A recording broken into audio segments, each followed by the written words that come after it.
When it introduced the 177 Cardinal in the early 1970s, Cessna hoped it would become a higher performance replacement for the venerable 172. Well, it didn't quite work out that way, but the Cardinal still found its own market niche, and it remains a popular choice on the used market. It has a spacious cabin, famously large entry doors, and decent payload. What it really needs is additional speed. Tornado Alley Turbo, the modification house that provides Cirrus with its turbocharging systems, recently took on this challenge by turbo-normalizing the Cardinal RG's Lycoming IO360.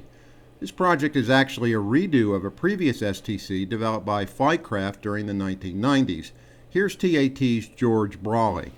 This was an old STC that we acquired. We hadn't done much with it. It needed to be re-engineered pretty much from the ground up. So the challenges were the following. There was an existing known problem with oil temperatures.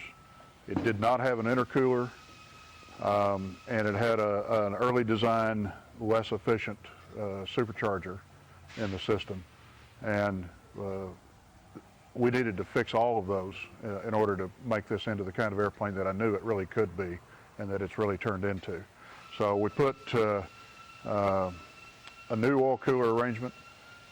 We engineered a complete redesign of the induction system for a new intercooler, and we went out and found the single most efficient turbocharger that would let this engine sit right in the middle of the sweet spot on the intercooler compressor efficiency map.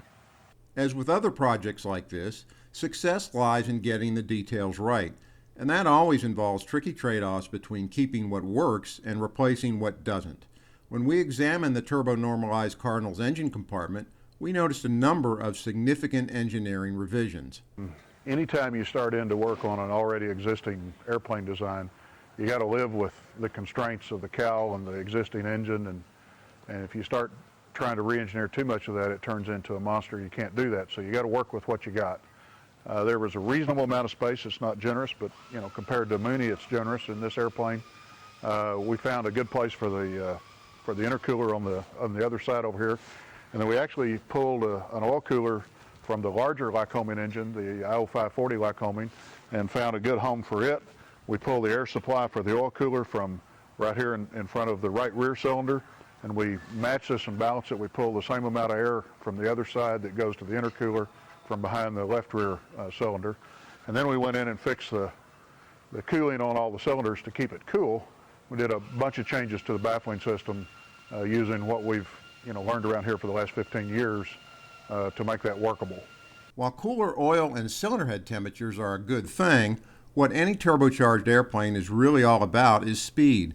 So to find out what the Cardinal can do, we took a brief test flight from TAT's home airport in Ada, Oklahoma. On a climb to 17,500 feet, we noted that the TN Cardinal maintained between 600 and 800 feet per minute, while the CHTs were never higher than about 390 degrees Fahrenheit. Once the airplane settled at altitude, we calculated its true airspeed. Okay, here we are at 17,500.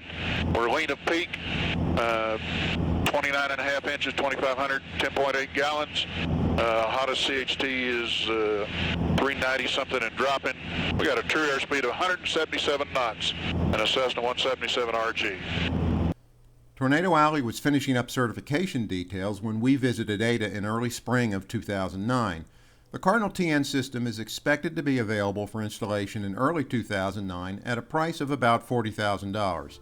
For more information, contact Tornado Alley Turbo at taturbo.com or 877-359-8284. For a full report on the TN Cardinal, see the May 2009 issue of Aviation Consumer at aviationconsumer.com. I'm Paul Bertorelli reporting for AVweb. Thanks for watching.